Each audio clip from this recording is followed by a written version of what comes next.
Hey. It's Dr. Kre. It is about 7 o'clock, and I am so happy to welcome you to this edition of the Dr. Kre and Me show. Tonight, we're going to talk about 5 things that can increase your risk of heart disease or having a heart attack. So 5 things that can increase the risk of having a heart attack. When you get here, make sure to say hello and to write in the chat where you are watching from. Hey, Santressa. Tonight, we're going to talk about 5 things that can increase your risk of a heart attack. So share. Put in the comments, hey, so I can speak to everyone. And we're going to get started in about a minute. Hey, Dave, how you doing? We've been missing y'all on the lives. We're back at our 7 o'clock time, so that seems to be working for everyone. Hey, Maggie, how are ya? Birmingham is showing up. So tonight we're going to talk about five things that can increase your risk of having a heart attack. Hey, LaTanya, we're going to get started real soon. Hey, Mama Brenda, how are ya? We're going to talk about, since February is about heart health, we're going to talk about heart attacks and how we can know if we're at increased risk or not. I got to deal with my so I don't have a glare on my with my new light. I don't want to have a glare on my glasses. Maybe if I stand back, that's a little bit better. That's better. All right. Let's see. We're going to get started very soon. About 1 minute. I hope everybody's had a great day. Hey, Kajina. Hope everyone's had a great day and that it is super cool here and rainy here in Birmingham. But hopefully you all are safe and sound at home. And we're going to get started.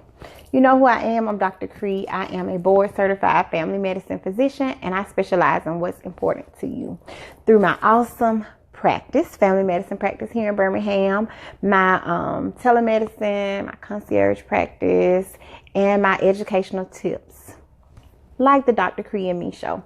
I help you, awesome people, learn to live healthier, happier, more well-rounded lives. I feel like when you know better, you do better. So now I try and help to educate you on some things so that you can take back to your doctor. Make sure you're not missing any valuable points, and to know how to live healthier lives. So today, we're going to talk about 5 things that can increase your risk of having a heart attack. Number 1 is high blood pressure. So you're like, what? Are you kidding me? Who doesn't have high blood pressure at this point in time? Just about everybody in the world has high blood pressure. Remember, high blood pressure is considered greater than 140/90 on more than 2 occasions. And that is if you are less than 60. And then if you are over 60, it is greater than 150/90.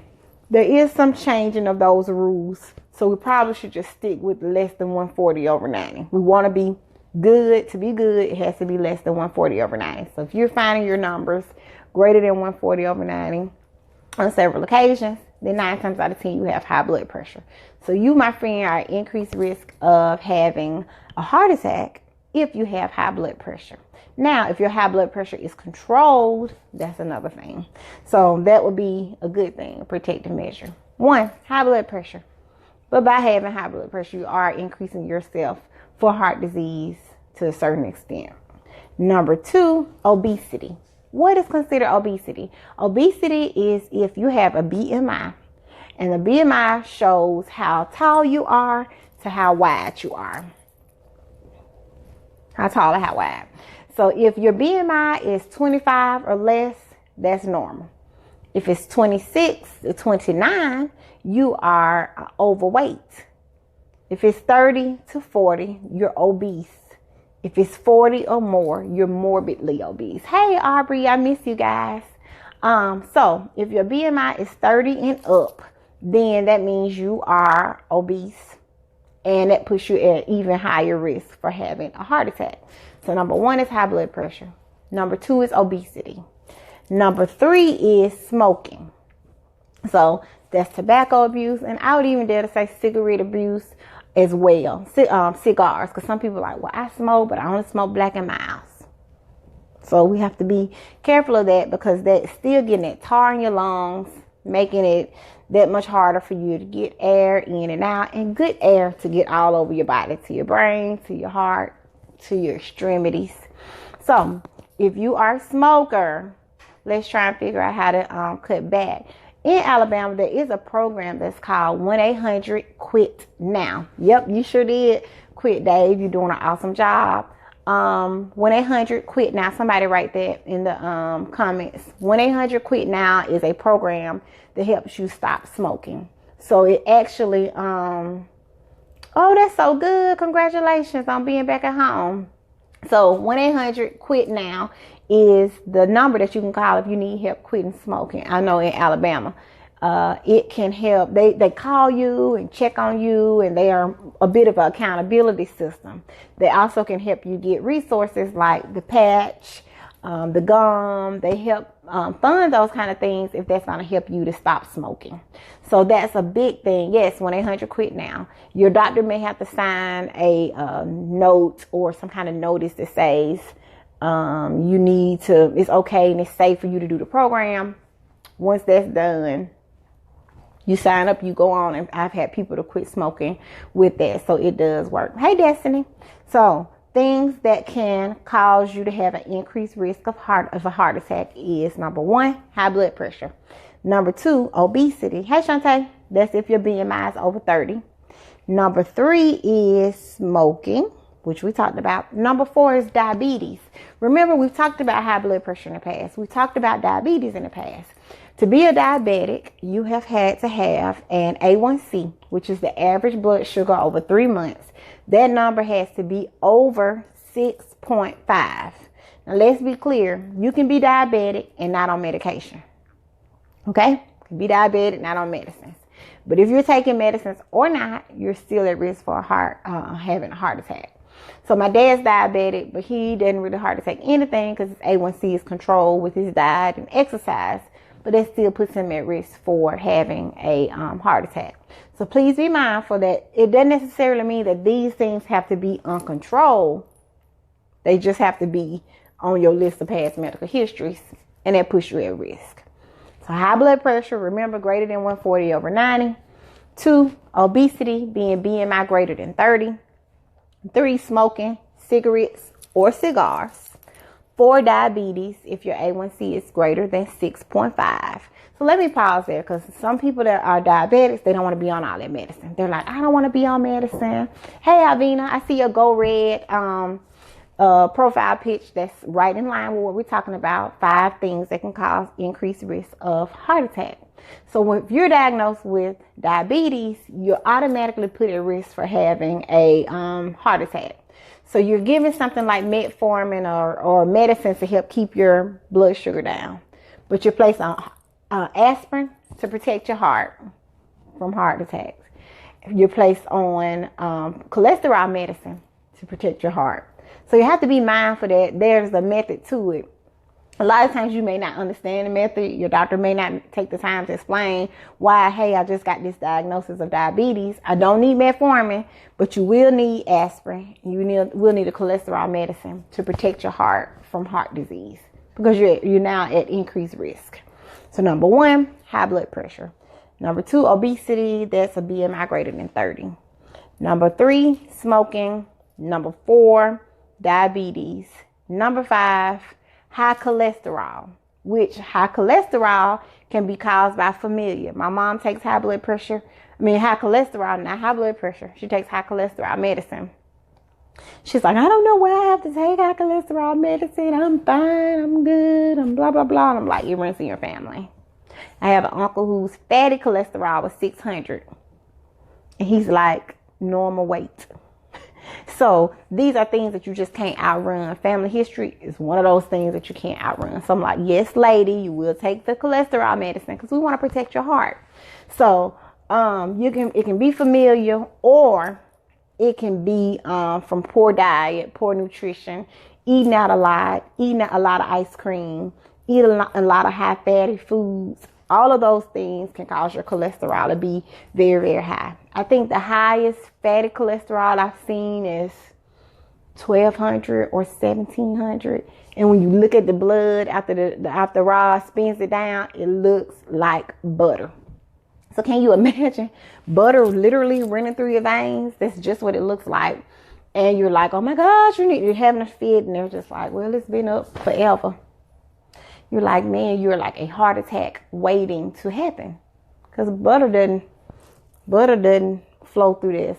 Are there any screenings available? Yes, every time you come, if you have high blood pressure and you're seeing that brownstone, I check your cholesterol every time you come. So your cholesterol, 9 times out of 10, has been checked. So there are cholesterol screenings. There are EKGs that can be done. Usually you have to have, for insurance to cover them, have to have some kind of family history of heart disease, some kind of chest pain, something along those lines. But your cholesterol has been checked. Hey, Keonda.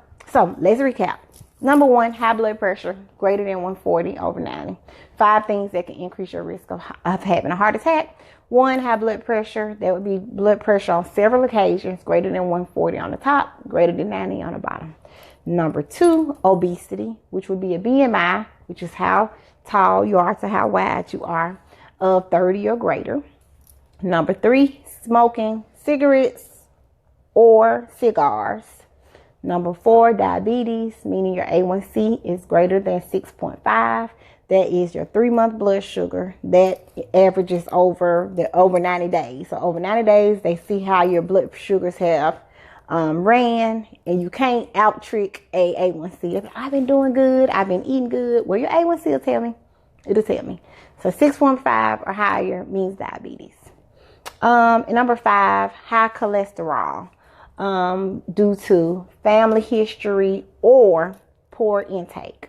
So those are the 5 reasons, but I wanted to take the time and tell you guys remind you what the signs of having a heart attack are. Everybody knows chest pain. Chest pain is usually on the left side.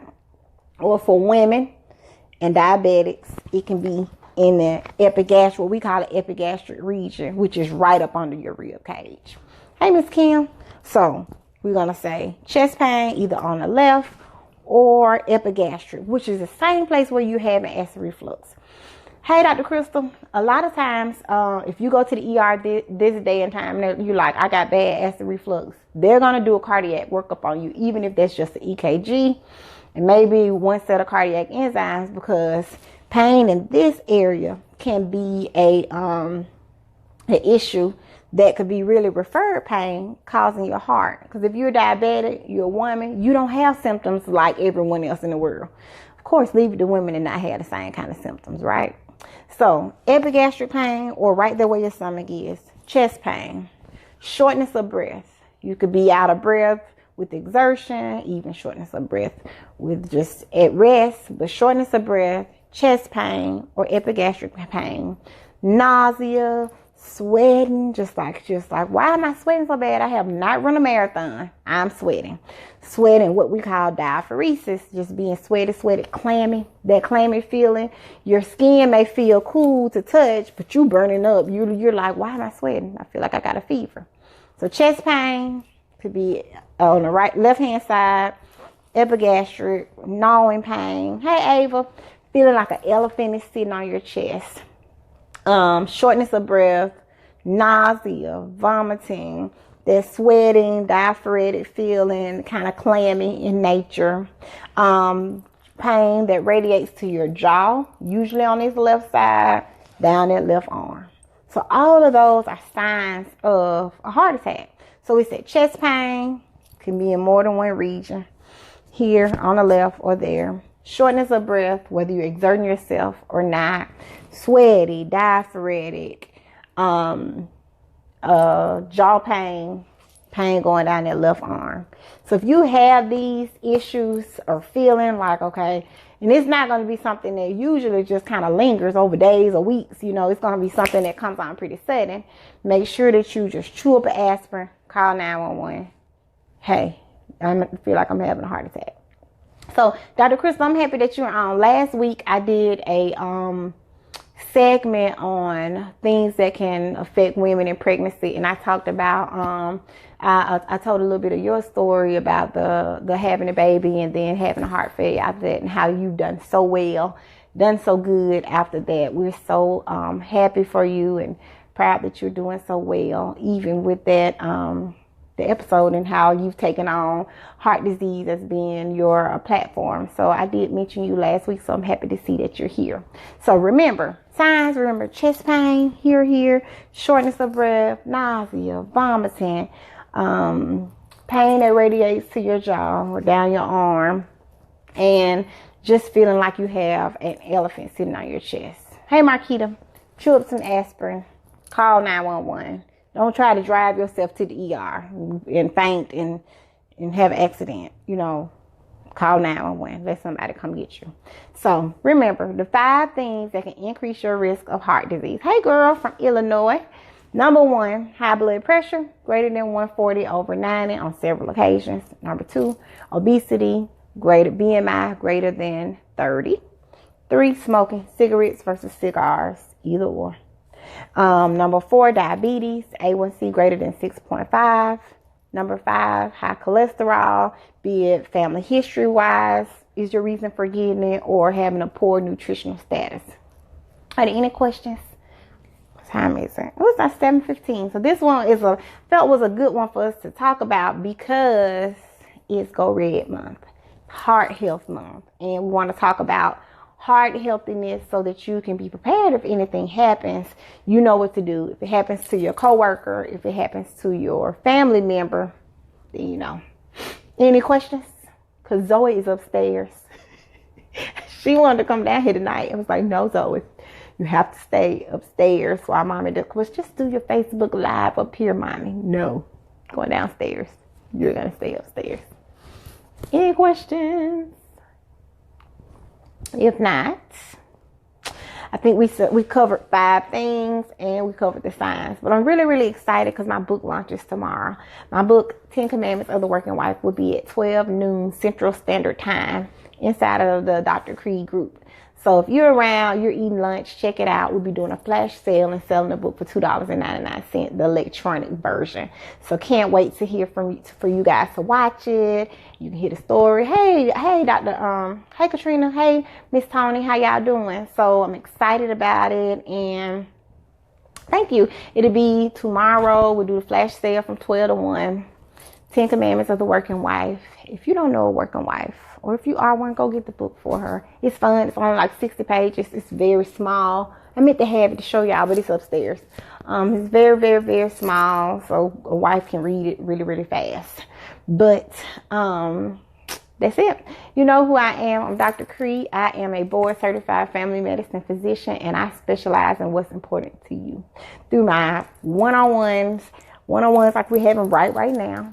This Dr. Kre and Me healthy tips through my awesome practice here in Birmingham, my telemedicine, my concierge practice. I try and help you learn to live healthier, happier, overall just greater lives. When you know better, you can do better. So I hope to see you tomorrow here in the Dr. Kre Facebook group as we have a good time. We have balloons, we have mimosas, but you got to bring your own mimosa at your own house, okay? I'll see you tomorrow at noon Central Standard Time on the Dr. Kre Facebook page as we launch 10 Commandments of the Working Wife. Yes, I'm taking off. I'm going to work for 1 hour tomorrow, and then I'm going to be off tomorrow. And we're going to go see Alvin Ailey, so I'm very excited. So thanks so much, y'all. I will see you guys tomorrow. And if you can't make it tomorrow, of course, I'll be back next Monday. I'm going to have a special guest at the end of the month so she can tell about her heart journey. And Miss Kisa will be on with us later in the month. Okay? Talk to you later. Let me go make sure my house is intact because Zoe is very quiet. Have a good night.